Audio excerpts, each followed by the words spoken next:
Isa nating nakakatulong para pagandahin ang ating palay. Ano? Foliar. Yes, foliar.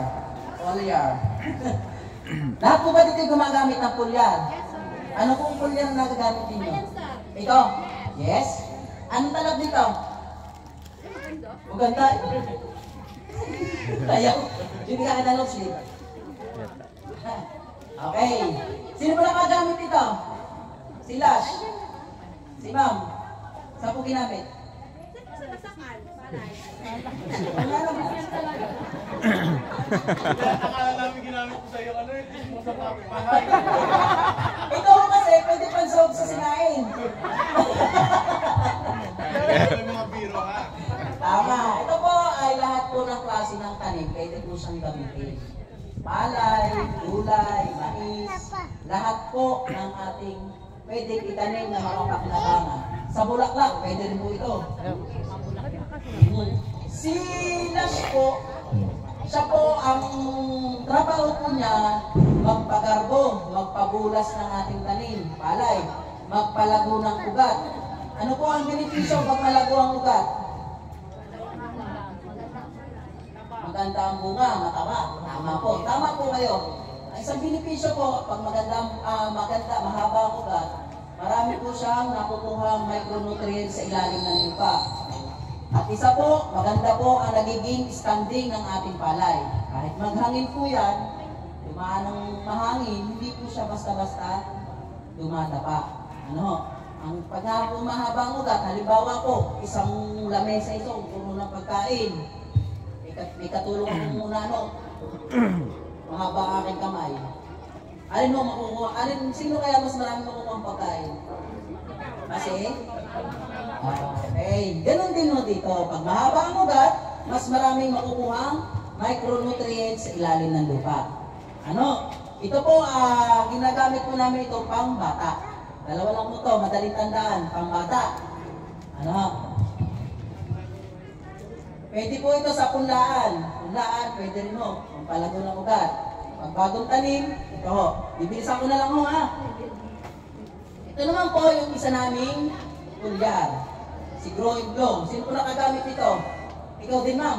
Ano pong talab? Bunga ng sir eh. Galing ni ma'am. Labas kung sa bunga na. Bigyan ng sombrero yun. Bigyan ng jacket si ma'am. Nakagamit. Pambunga. Paglalabas ang bunga. Pampalaki ng butil. Tama po. Yun po ang trabaho naman ni Grow and Bloom. Sombrero. Ano? Pagka matanda na at medyo hinihintay natin harvestin, tumutulong pagpapabintog ng butil, ito na po ang gagamitin natin. Ang kagandahan po dito sa ating foliar na to, compatible po siyang isama dito sa ating insecticide at fungicide. Tatlo po na siya, pwede po pagsama-samahin. Ano? At ito po, may tanong po. May tanong po dito.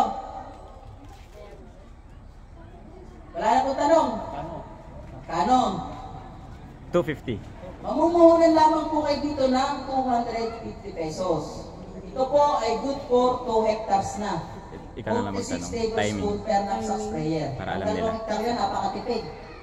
Ano? Ang kagandahan po dito, pag nag-avail po kayo ngayon, may free po kayong jacket or sombrero. Ang timing daw, sir.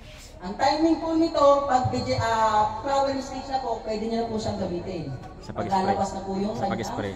Oras ba? Yung ano? Oo. Daw. Sa oras naman po, kagandahan po natin gamitin umaga. Late in the afternoon sir. Pwede rin di ba? Yes. Pwede naman po. 3 p.m. so Early far. in the Pwede morning. po, pwede po. Afternoon. Late afternoon. Oo.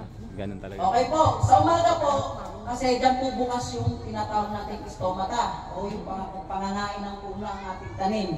Dyan po nagbubukas yan. Ano? So may tanong pa po? Wala na? Tapo ko na.